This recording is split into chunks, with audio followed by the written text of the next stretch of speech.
Welcome to Cosmic Comics, Games and Collectibles, your zen of geekism. We carry comics old and new, magazines, toys, games like Pokemon, Magic, D&D. Want Godzilla, Ultraman, Star Trek, Ninja Turtles, Funko Pops? You'll find it all here. Shop our Cosmic Sound Room and pick up a record or two. Enjoy our Comic Coffee Lounge with a cup of Sasquatch coffee or a delicious menu item while geeking out over a super cool movie on our big screen. Come by and say hello to Maui. Cosmic Comic, Games and Collectibles. Superman loves us, and so will you.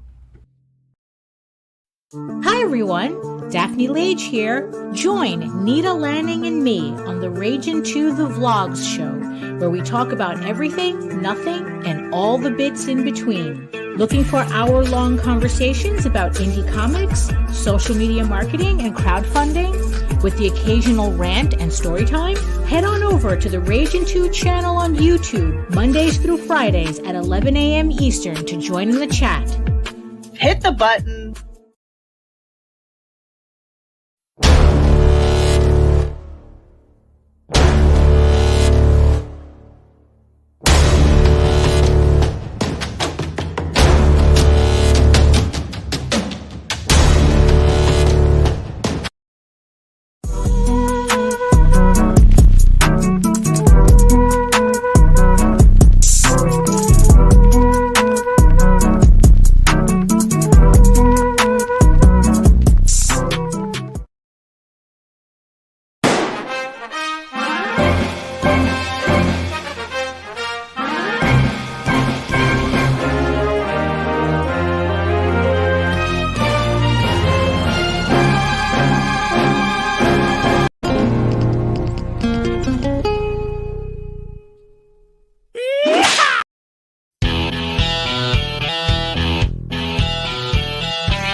Ed Gein, Demon Hunter, on Indiegogo. After a deranged demon escapes the bowels of hell, Satan is forced to send a damned soul back to Earth as a demon hunter. Armed with a sacrificial dagger, Ed returns to his old stomping ground to capture the demon before the universe is destroyed. Ed Gein, Demon Hunter. Issues 1 and 2 available now on Indiegogo. Prepare for the ultimate face-off.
And good evening, everybody. I am RJ Carter, Senior Managing Editor here at CriticalBlast.com, Chief Envelope Licker for Critical Blast Logistics, Myopic Proofreader for Critical Blast Publishing, and I do answer the phones and assist people with Critical Blast Consulting.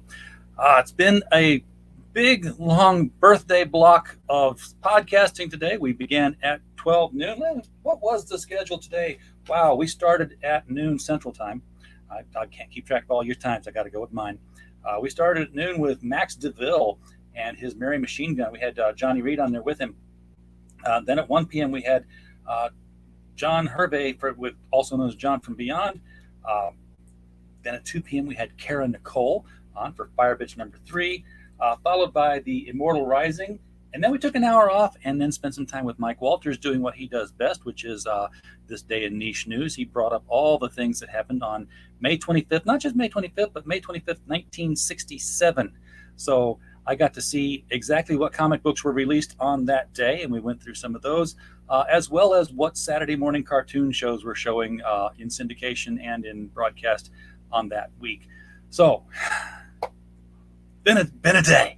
And we are ending it as part of the NSC Roadshow tour here, where we have somebody who's been passed over to us from Inked Marketing to talk about a Kickstarter. And it's giant monsters. It's kaiju. So, I know that that's right up all our alleys. We're all big into the kaiju monsters. Please welcome with me to the show, Mr. Alan Johnson. Alan, how are you, sir? I'm doing good, RJ. Thank you very much. And happy birthday, by the way. Oh, thank you very much. I can finally pop the top on this thing. I've been waiting all day. Rightfully earned. Just seemed a little too early to do it at noon, and then I didn't have time afterwards. So I'm gonna ask, how big of a kaiju fan are you? I mean, is this a lifelong thing with you?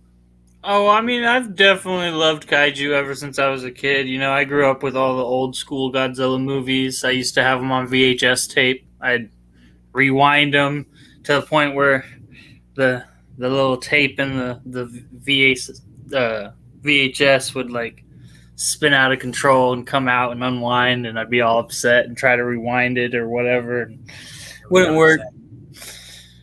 But yeah, and I'm real big fan of just kind of escaping into like a fantasy world or adventure epic, and monsters are always a great way to just escape reality. Yeah, the weekend always had a creature feature movie of the week on where I grew up, and I was like, I know everybody. I know a lot of people who know all the Japanese monsters by their Japanese names. I used to. I couldn't recite them now, but I used to. I'm like, I remember Mothra, Rodan, and the Smog Monster. All of them ones that Godzilla would fight. Gamora, Destroyer. Yeah, and then there was Jet, Jaguar. So many. I didn't see the one with King Caesar, but I saw the toy, and I'm like, King Caesar looks like he stepped out of Maurice Sendak's Where the Wild Things Are. He looks exactly like one of those creatures. Like, I swear they just kind of storyboarded the whole thing. But you've turned your love of kaiju into a comic book. Why? Why go into comics, man? Comics will break your heart. Oh yes, they definitely will. They definitely have. Like I said, I like creating stories. I had first started into comic books with this other story I created called Kajar and Kajaria, where basically the character is a Tarzan-esque type character with like an ability that he inherits after his parents sacrificed themselves to save an animal in this mystic jungle called Kajaria, and it bonds with their child, and that child becomes Kajar, and his power is basically every time he bonds with an animal, he inherits that animal's trait. And so I took that to comic books because I had first started as a TV show script, because I first started a film production company in 2014. And I kind of started actively developing it as like a pilot for a TV show. And then I started calculating the budget and realized it was astronomically out of my grasp at this point in time. So I started looking at other ways I could kind of, at least get the story out there, bare bones and everything, but at least it's, in people's hands and people are starting to get familiarized with the name. What's going on, Phil? See you up there, man. Thank you. And so basically from there, I started networking in Facebook with different comic book groups and met a bunch of creators and seen an opportunity, I didn't see the opportunity at first to work with all these people I was networking with. So I kind of was like, well, what if I put forward a project and hired them all, and we all did it as a team. And so that's where the idea of Kaiju Mania came about, because essentially each story is its own story as an anthology, but there's an alien saucer flying through the comic as the reader's reading it, collecting the monsters in each story, and then he's basically going to pit them together in this like intergalactic fight, like to the death, like Contest of Champions with the Marvel stuff. Exactly. And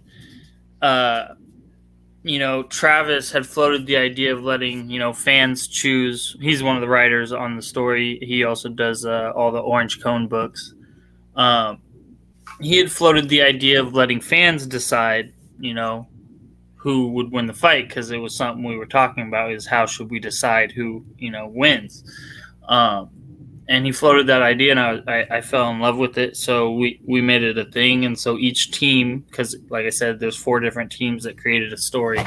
And so each team also created a variant cover. And so the way that we're going to decide who wins the fight is tailor the end pages based off of the outcome of which variant cover sells the most in the Kickstarter.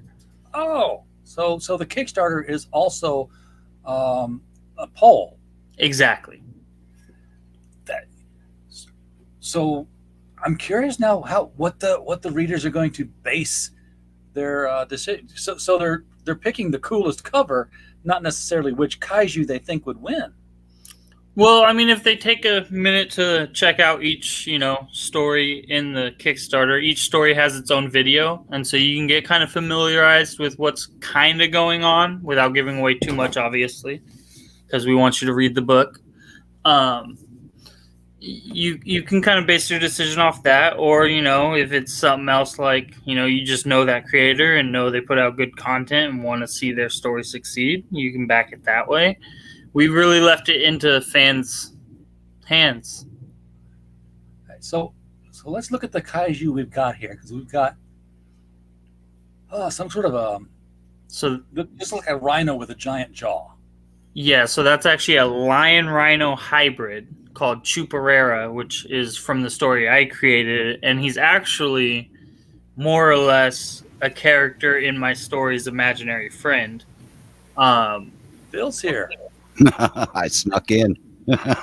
Essentially, what's happening in my story is this woman's going to work, and her boss is like super tired with her being late all the time, and she couldn't find a babysitter, so she was forced to take her kid to work.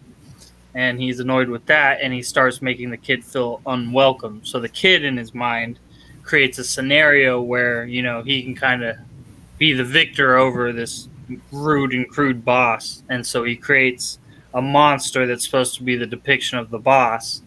And the monster that he created, which is the lion rhino, takes that monster on. Rhino. Lino with an H, yes.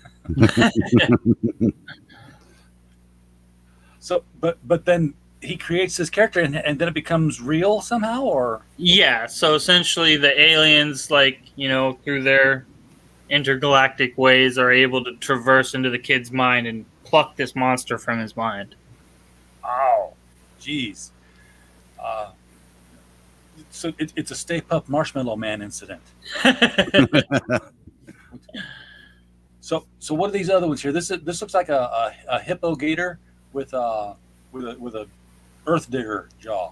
The that is Tarawa, if I'm pronouncing that correctly, based off the hippo deity.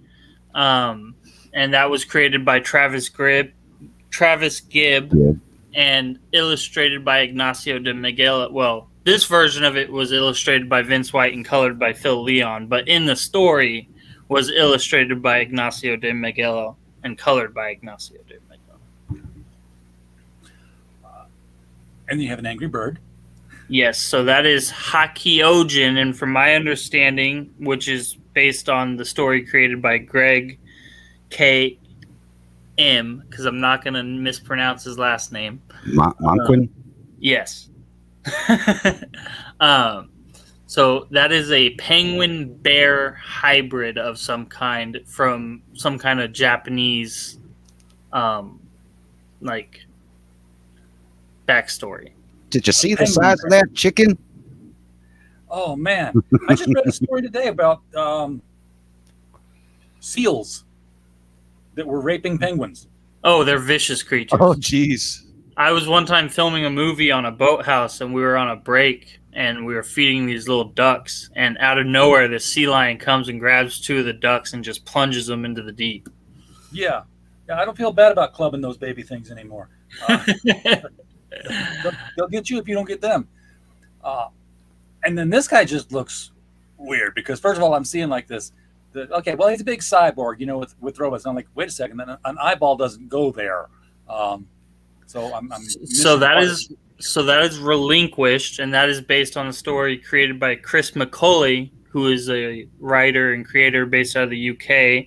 He actually has a pretty incredible resume, and it was illustrated by. In the story, it was illustrated by Pete Vasquez and colored by Phil Leon, but this cover version was illustrated by Vince White and colored by Phil Leon. But essentially what happened was he was a soldier that, they had took his body after he had passed away and started mutated it, and that was the result. And then these are the 4 covers here. This is the standard cover where you see all 4 of them with the UFO sort of serving as an intersect point. Yep. But then these are the ones that actually decide the votes. Exactly. So this guy here is a cyborg. He's actually very, very, very big, unless he's climbing over model skyscrapers. From what I understand, part of his mutation in power is, he's increasingly growing as the story progresses. Yeah. So he's going to keep getting bigger. El Crudo, what's up with yourself, my man? El Crudo doing just released, if not the campaign, then the book, the 5th issue of El Crudo, also known as the Vietnamese orangutan with an AR-15. Oh my God! All right. Yes, it's an awesome book. I mean, it's an orangutan who's been part of a government operation to train wild animals, simians, to serve as soldiers, and he got lost in Vietnam during a drop. He was the only survivor, so he's killing Charlie and smoking weed. I dig it. Try to find him.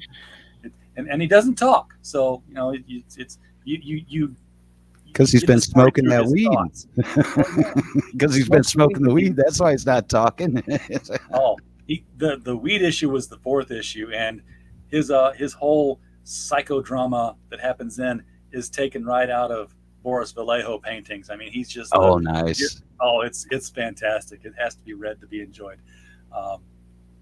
So help me understand, if I'm looking at these covers, how do I know which kaiju I'm voting for? I mean, this one's obvious.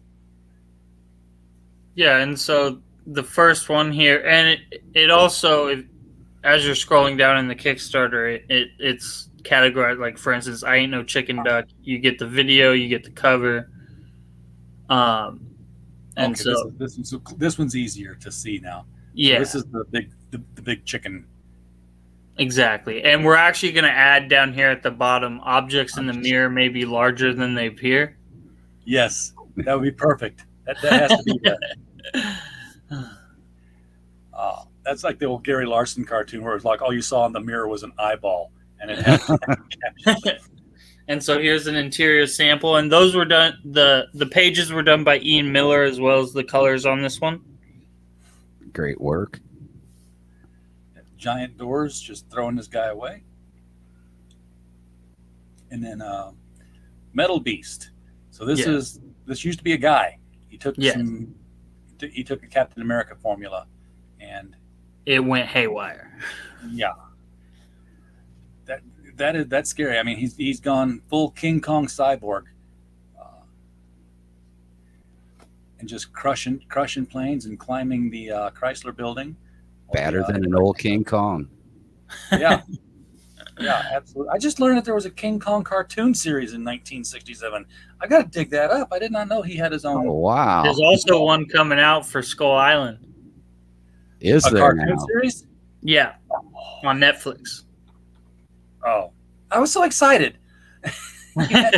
And there is. I keep hearing good things about the Pacific Rim animated series too. But I Yeah, haven't that's got to pretty check good. it And then out. they're also doing a live action Godzilla TV series on Apple TV. Yeah, well, yeah. There's been a couple of Godzillas out actually in the animated in the streaming realm. You never hear about them. I've ran across a couple of them. I was like, wow, I didn't even know this one existed. You know, I remember the one in the 70s, which the if Godzilla you want to see Godzuki Godzilla, one. just tune into the last 10 minutes. Yeah, It was That always was because originally it was just supposed to be a metaphor of, an atomic bomb. Atomic. Yeah, yeah. yeah, but the cartoon series was like just this marine biologist family and their son, and the son would always get in trouble. Why? Because he's palling around with Godzuki, Yeah. the son of Godzilla, who would he was goofy, but they'd get in trouble, and Daddy would come to the rescue all the time. And I think I might have said this, but these pages were done by Pete Vasquez and colored by Phil Leon. Okay. Oh, nice little blood spatter you got going there, Leon. Oh, thanks. Bill. Now, you I got like two making first blood names. I kind splatter. of mixed them up there. What's that? I said you got two first names. I didn't mean to call you by your last name there when I said Leon. No, that's fine. Either way, I'm easy going, man. Now and we get to the third story here. This is the Hungry Beast of the Amazon. Yes. And that is Travis Gibbs' story and illustrated by Ignacio de Miguelo. Now, that cover was actually done by Patrick B. The atomic Wow, gravity bong. Now that cover reminds me of who's the giant turtle that Godzilla fights? That would be Gamera. Yeah. Gamera. Okay. Gamera. That's what this one reminds me of, just because of the shell going down the back. Oh of yeah, it. yeah. That's true. I thought it was funny. Gamera would just pull his arms and legs in and be powered by farts. Yeah, that's what. Yeah. I would say make him fly turtle fart. I kind of get Bowser vibes. Oh yeah, that too. Yeah. Actually, yeah.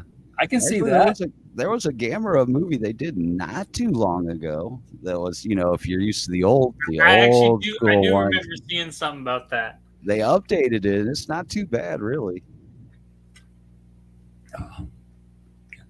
El Crudo says that the kaiju look dope and people check it out. So thank you, El Crudo. Appreciate The that. colors Thank did a you. great job on that cover too, because that's a really those mixes of those oranges and browns and everything. You did a great job of getting everything separated out like that. That one's awesome. Yeah, it would be real easy for that to just smear all together and it look like nothing. So here we are in the Amazon, and more art by Ignacio. Yep. And then finally, this is the fourth story, Henry's Imagination. So this is the one where the boy creates the monster that And comes Phil's to life. actually actively coloring these pages right now. That's why it's currently black and white. But Sure, I'll here's even the give him. material I'll give him a sample. little. I'll pull it up so I can give him a little peek with some of the color of the sands Yeah, do that you're that. Let's see seeing. this. Let's see these pages here. There you go. There's the full blown page right there. You drive for a little while. Damn, look at the size of that hand. Yeah. Now let's see what else do we got here. Okay. There's the cover. Here's the one you've seen a little bit of. Okay. Yeah. There you go. That's the one right there, man. That's the one I like. And so the in-fight is going to be done by the same artist that did this story. And so the entire fight sequence is going to be just like this. Man, it's a giant lion against a giant octopus.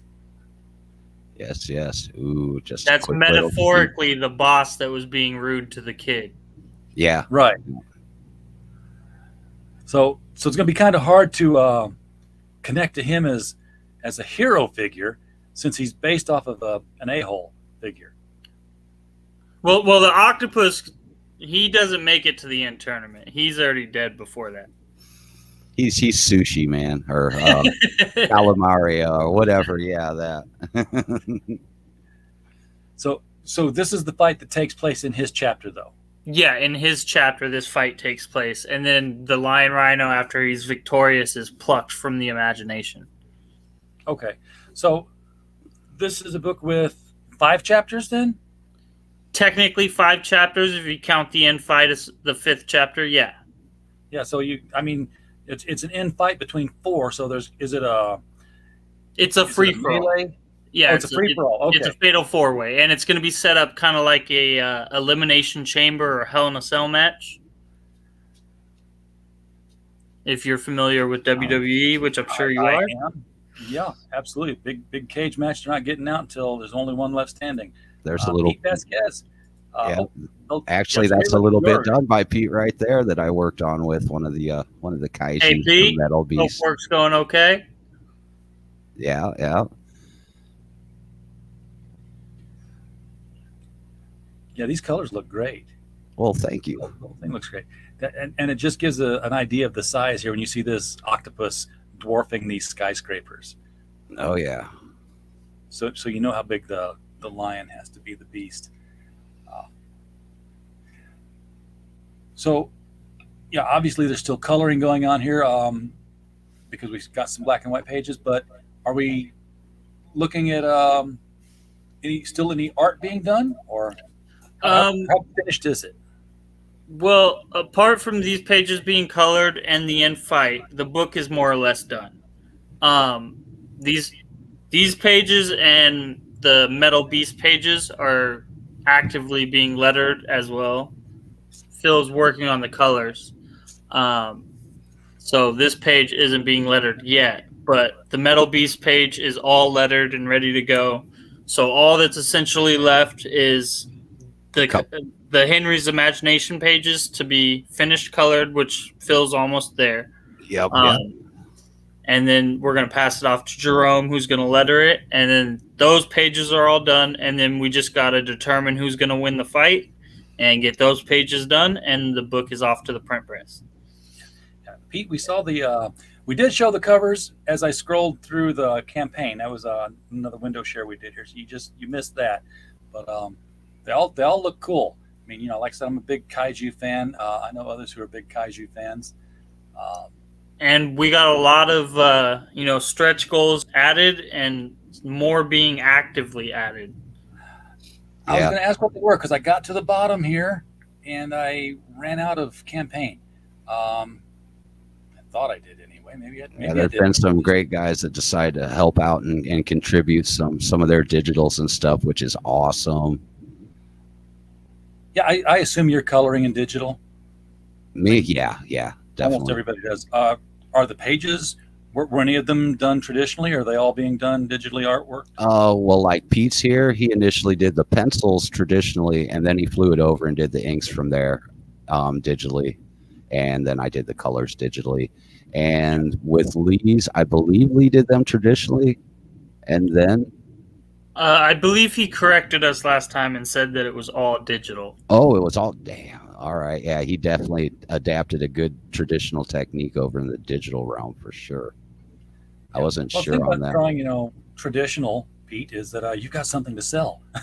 You can't sell your digital pencils, but if you have original art at a convention, you can sell that to somebody.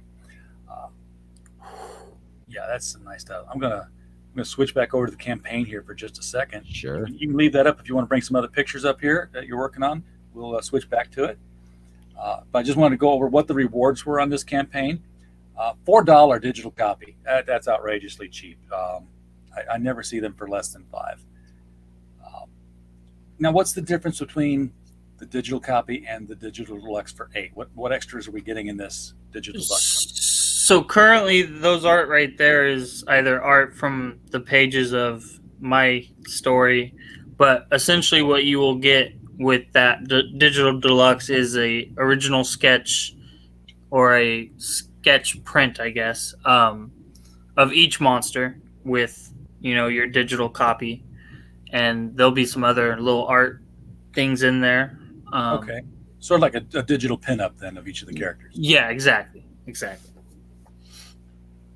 That's cool. And they'll be black and white, so if you want to practice your own colorist's talents, there you go.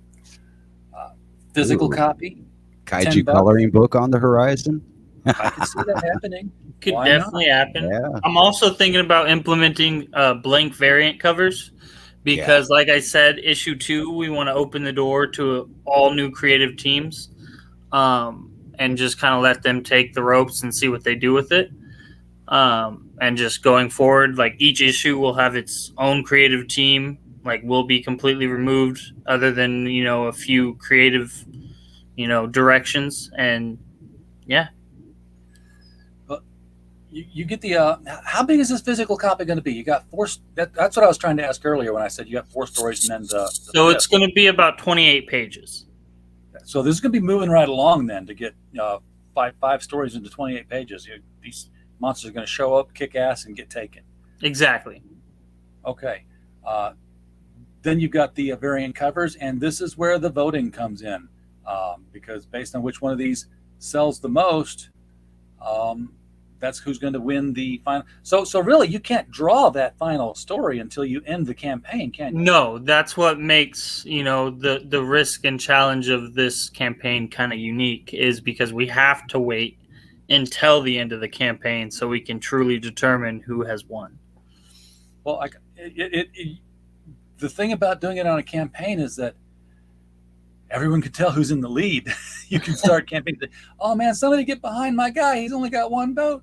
But we are taking steps to ensure that we're already pretty much there. Like for instance, I already have the artist Lee working on basically the first 5 pages of the fight, because up until that point, it doesn't have to be predetermined. It can be kind of a free for all. Oh yeah. So it's already actively being worked on as we speak. It's just You that have the last Joker be page. on Jason Todd a whole issue with a crowbar. He's not dead until you draw that last panel. Yeah, that last page is where we have to wait. All right. Pete was saying, where was it? Where'd it go? They are offering his original cover art as a one-shot tier on here. Yes, so I had mentioned that before. Pete is offering that. Like I said, we're actively adding more stretch goals.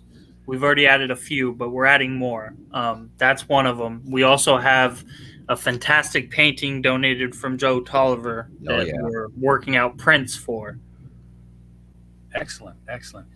Plus a bunch of digital books we haven't gotten to yet. Yeah, they're right below the Monster Mash. Oh, fantastic. Yeah, from my friends Larry and Max. So, Yeah.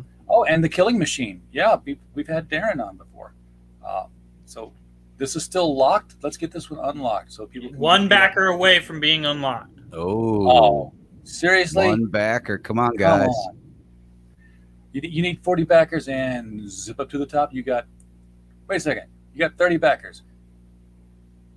Oh, Yeah. we just got one. We just got another one. There we go. Hell yeah. There you go. So it is Yeah, unlocked. Whoever that was. Thank you very much. This is what we call our shake and bake moment on this channel, and it goes a little something like this. It's shake and bake, and I help. That's the rule. If the book gets a backer during while we're on the air, we're claiming credit for the backer. So thank you to whoever was in the chat who pulled that one. I'm gonna let Kevin know right now to unlock the Killing Machine. Let the unlocking begin. Then at 40 backers, you unlock KAIJU. You know all the coolest people because I've had all these people on my show. Because I remember the debate. I was like, hey, can you have American kaiju or do they have to be Japanese monsters to be kaiju? Which, yeah, this book is actually kind of funny because it almost turned me away from putting this project out. I was like, oh, I can't put this project out. They're already doing a kaiju book. Oh, Warlash. Yeah, they want that one. Asylum Press, Frank Forte. Hollywood Frank. Frank Forte, yeah. Love his, got his Sister Frank's Mercy. a super cool guy. And super shout out to all these guys because, they took the time to reach out and donate their books to our cause, and that's super cool of them. Hell yeah. Even while we were doing the live streams, they're like, hey, I'll throw down. Al's like, yeah. It's good to have a network of friends It's just Oh yeah. pair of Sear Nova PDFs. So you can get And some that's digital- actually donated from the creator of the first story, Greg. And then, like I said, my friends Larry and Max with Niobe and Mary Machine Gun Reloaded. Those are both. I've read Niobe Origins. I have read the first Mary Machine Gun. Got to get some more of that today. Yeah, actually, Larry just had a release of a fourth part of his story over in Antarctic Press and Exciting Comics. I believe that released today. Yeah, it did.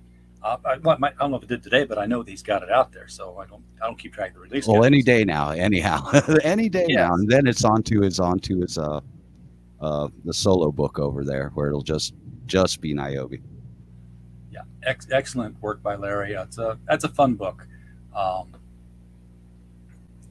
He needs to get a cosplay model to do some cosplay covers for her, because it's just begging for it. You've got a delivery date here of September.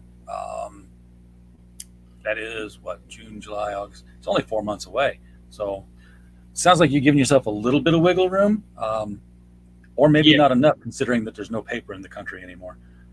Yeah, that's one of the things that made me put it out originally till December, but I was reassured that it'd be possible, so we moved it up. So what other comic books have you guys worked on in the past here? That gave you the confidence to work in on this project?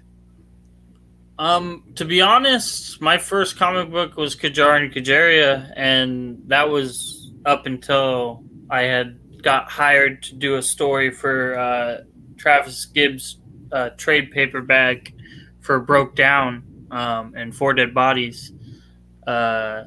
This is my first time working with more than just myself. Okay. Yeah, I'm waiting for Travis. Well, myself and the people that I've hired to work on my stories. Yeah. So you didn't have a story in the Cthulhu Invades Wonderland anthology with Travis?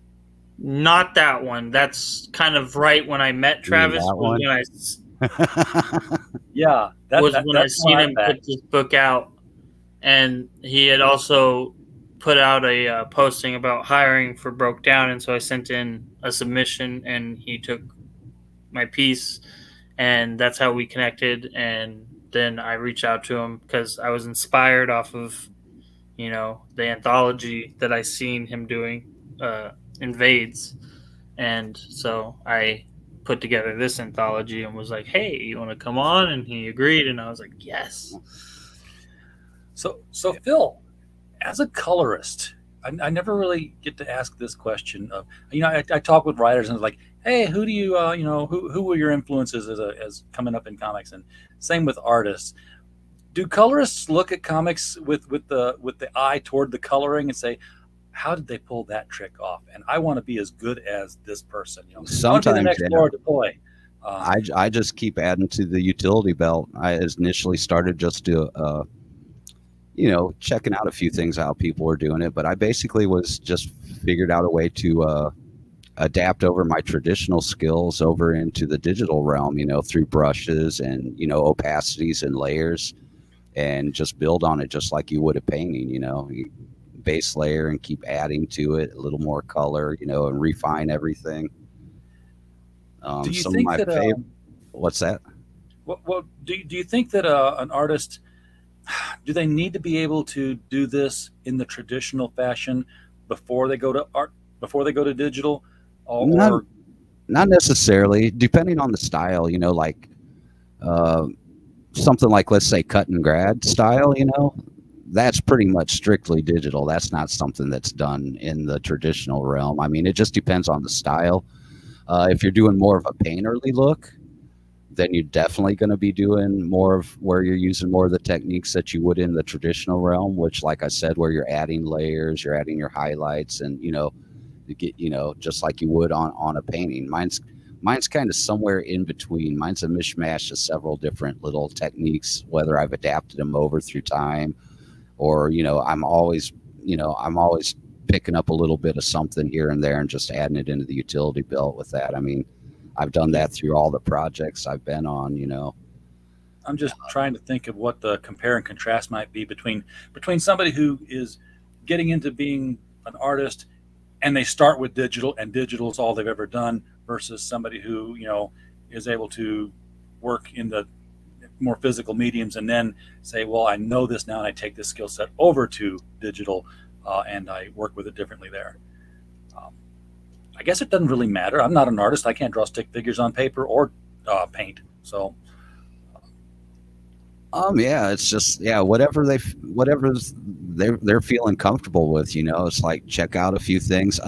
I do think it helps to have a traditional background and being able to adapt that over, but I mean, I'm not against digital at all, like some people are, you know. They're like, oh, traditional only, I won't touch digital, but it's just a tool. It's how you use that tool. It's just like anything else, you know. It's like, oh, we had plant dyes at first and we'll smear stuff on the wall and that, and then it's like, oh, we've refined that, now we're making these really cool colors and using brushes, and you know, it just keeps stepping up. Digital's just another tool, and it's really, so much of it is so close to what you'd be doing traditionally anyhow. I don't really see much of a distinction other than, you know, you got an undo button, which is nice when you're working digital. That's nice. So it's always harder to undo inks on page. You can much easier,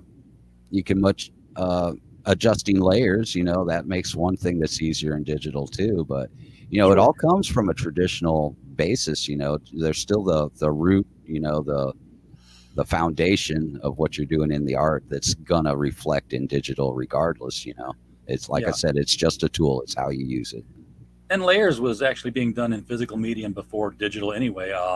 If you looked at animation, you know, they were laying one cell on top of another cell, and you know, or even the 4-color press of printing the comics in the first place. That was, you know, print the yellow, print the blue, print the red. Back the hard days of doing coloring where they're cutting rubylith out and everything and laying that on the page. I'm glad I was past that part in time, man, when I got into coloring, for sure. I've heard stories from some of the veterans on that stuff, and it's like, oh, that does not sound like fun. Yeah, well, I grew up in Sparta, Illinois, which was where the books were printed, so I got to see a lot of the plates. Growing up, there was no comic shop. It was yard sales. People brought home print overruns, like you'd bring home day-old donuts from the bakery or something.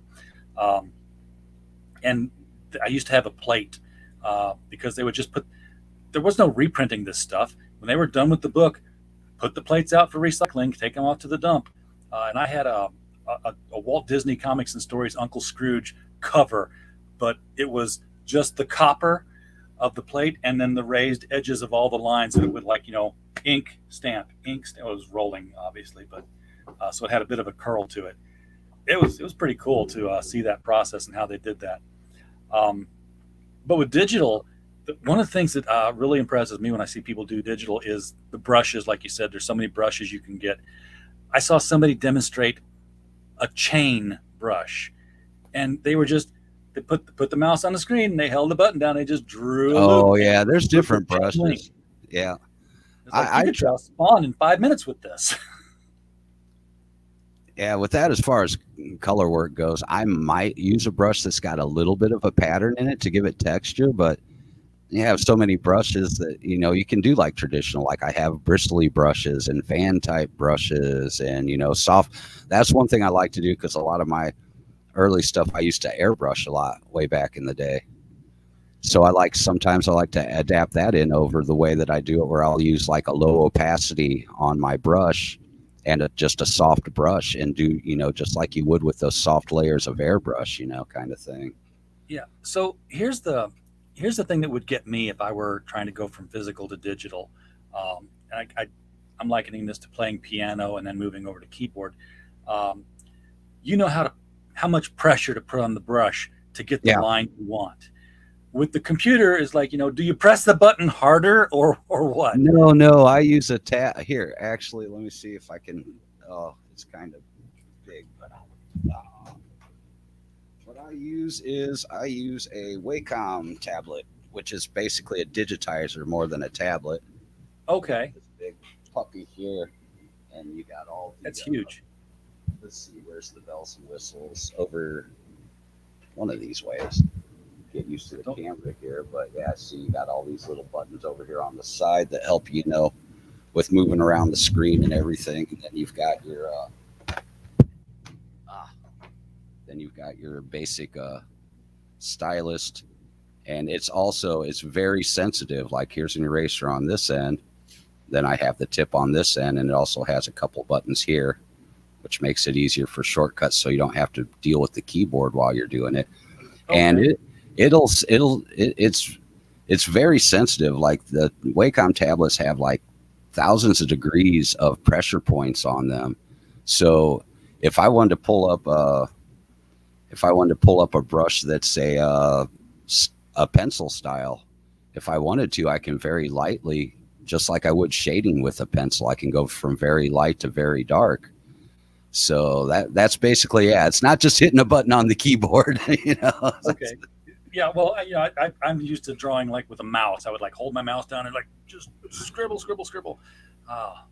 I've done so much PC gaming. I can even do that with a mouse. I've got a nice high definition mouse, so sometimes I won't put the big old tablet in my lap, depending on what I'm doing. If it's the more detailed stuff, I'm definitely using the tablet, but I'll do a little work with just the mouse too.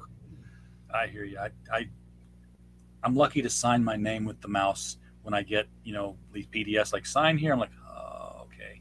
Yeah. Is that your signature? Yeah, that's my signature. It's my mouse signature. Deal with it. Alan. Yeah. In regards to writing comics, anybody that you grew up reading that was influential on how you create stories? Definitely Stan Lee. I used to read all those comics. I actually never really read too many comics that I was familiar with a lot of names growing up. I was always just fascinated by stories in general. And currently, I'm just paying attention to a lot of indie people, but I definitely love what his name's gonna escape me right now, but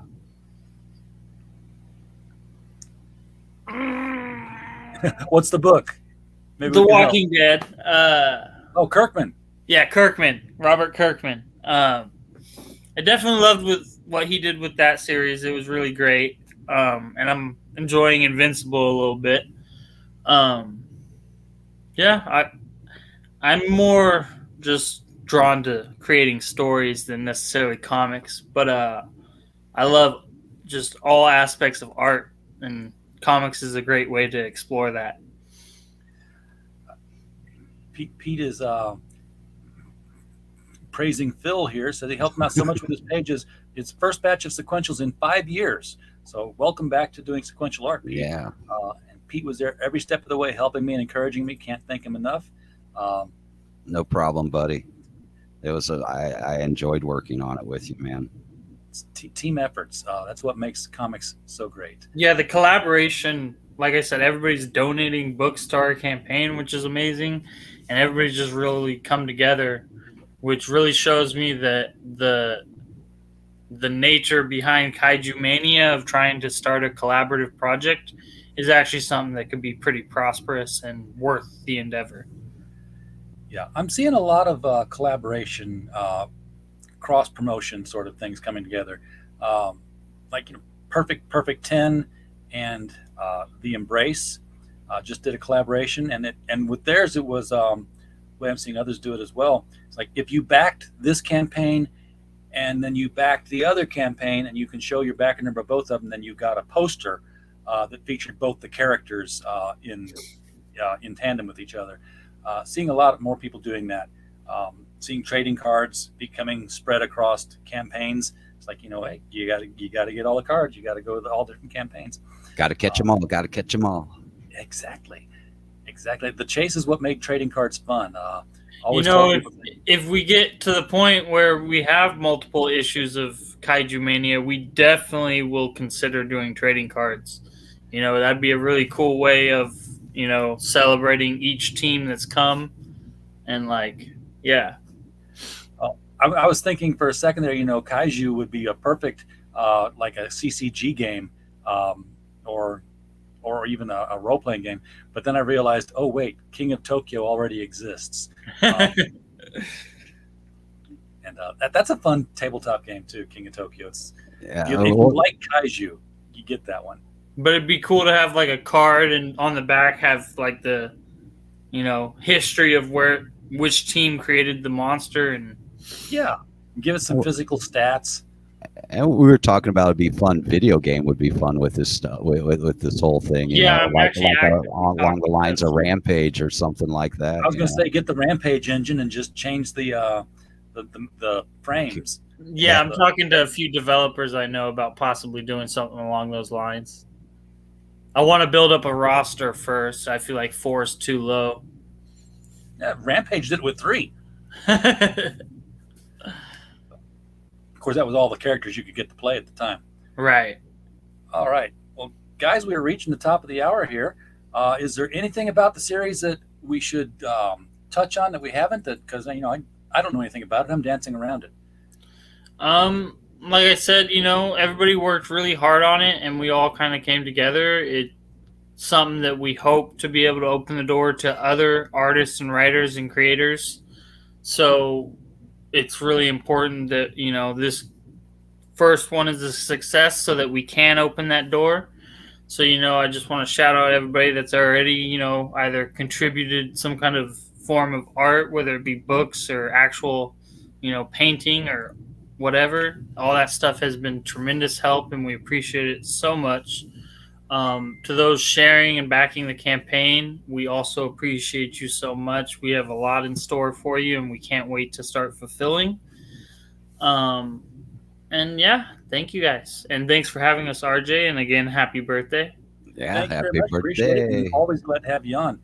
Either of you guys, you're going to move on to other projects after this, and we hope that when you start looking around for where to promote them, you'll remember that we're here and just hit us up in an email or a DM. Say, hey, I want to show this book. I want to show that book.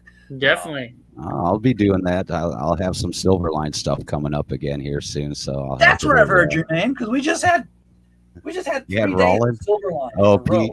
Yeah. Here you go. Just a quick plug. We're going to have them again in July. So, in fact, we just had Roland on the LCS Guys show last Saturday night. We do a show every other Saturday night called the LCS Guys with retailers, talking about the comic industry from the front lines, basically. Where once the books are made and distributed and marketed, do they sell?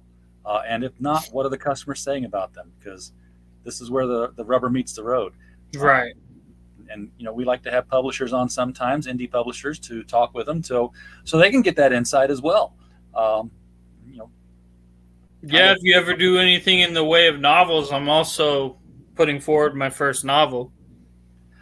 Nice. You mean like through Critical Blast Publishing? That would we do that kind of thing. We should talk for sure.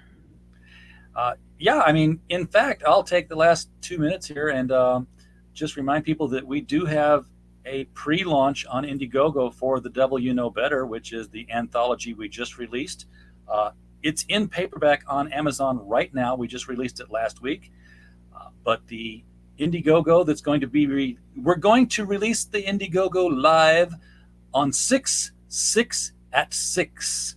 I see what you did there. Oh yeah. And it's going to be 6 GMT, so it'll be the first 6. We'll be on with the UK folk promoting that one. It's 20 short stories. It's going to be it's 380 pages in the paperback. Okay. The hardcover will be larger dimensions, so fewer pages. Could be up to 308 pages in the hardcover because, first of all, the hardcover is going to be numbered, and it's going to have signature book plates imprinted into them, signed by Mike Barron and Hart Fisher. I know those guys. To the book. Yeah, some names. Cool people. Yeah, and for every $500 milestone we hit, we're going to include a piece of artwork by Stefano Cartaselli up to 20. So basically, we've already got 2 pieces of artwork that we've commissioned in advance for 2 of the stories. And then if we hit 1,500, we'll say, okay, Stefano, here's the next story. Read it and draw a picture for it. Up until we get all 20 of them done, hopefully. That'd be $10,000. That would be a beautiful thing to happen. Cool. And I'll say right now, if we get $10,000, everybody who contributed to this book, who's already been paid, by the way, a minuscule amount, will get paid again, another minuscule amount, but something comparable to the reward. Likewise, in our goal of Kaiju Mania, I made it an effort to make sure everybody had at least something before we got started. Definitely I plan on doing a little something extra if we are successful. Like, for instance, each person is going to have direct access to be able to print the books and sell on demand as they see fit. Oh, Yeah, Al's been taking care of us well, man. fantastic then. All right. Well, with that in mind, good thing to go out on. Thank you guys for coming on. Do appreciate it. We are always looking to have guests on. And thank you, Kevin Gillot at Inked Marketing for. Yes, thank you, Kevin, for setting this up. Real quick, RJ, if we're not connected on Facebook, we should definitely connect, and I'll talk to you more about the novel. Okay, we'll do that. Everybody in the chat, thank you so much for being here tonight. We don't have a show unless you're here to watch it. And as always, while you were here, we just hope you had a blast. Good And night. please check out Kaiju Mania. Yes. Click the links. Click the links.